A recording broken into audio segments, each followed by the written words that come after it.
বিশ্বনবী বলতেন প্রত্যেক নামাজি সালাম ফিরানোর আগে আল্লাহর কাছে চারটা জিনিস থেকে পানা চাওয়া। কয়টা?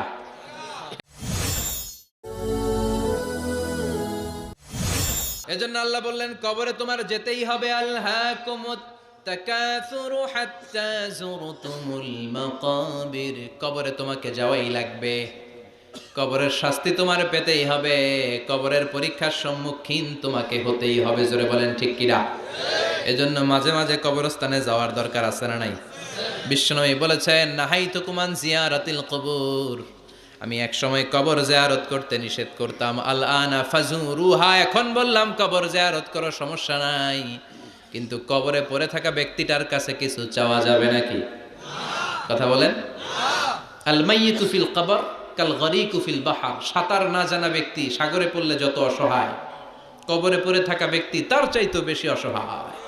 সে আপনার Likey